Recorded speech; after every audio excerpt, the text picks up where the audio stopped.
para liberar el pueblo venezolano.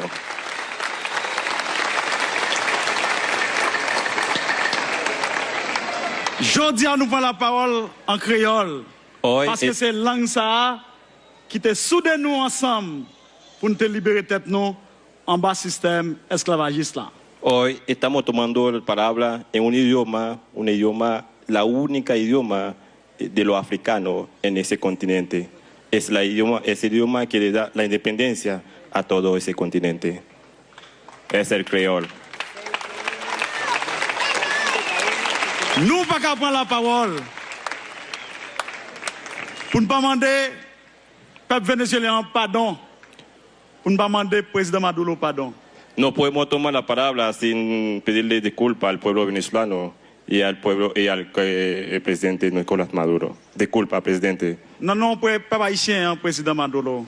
En nombre del pueblo haitiano, nous demandons excuses. Le pedimos disculpas pour votre gouvernement haïtien te fait contre Venezuela en dans l'OEA, les te voté contre le vénézuélien. Por un grupo que está votando en contra de Venezuela en la OEA.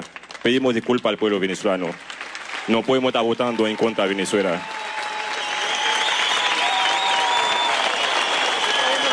Le monde entier. El mundo entero. Nous demandons pardon. Le pedimos disculpas, pero eso no es Haití. Haití no puede votar en contra de Venezuela. Vie ou mort, Haití pas doit voter contre Venezuela. Cualquier razón del mundo, Haití no puede votar en contra de Venezuela. No tiene sentido. A pesar tenemos una relación de hermandad con el pueblo venezolano. No tiene sentido un voto en contra de Venezuela en la OEA. Vote ça pas supposé un vote diplomatique.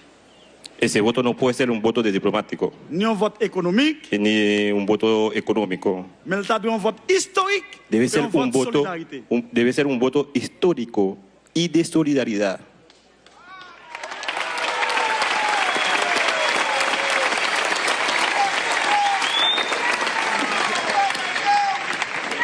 Merci, pays Venezuela.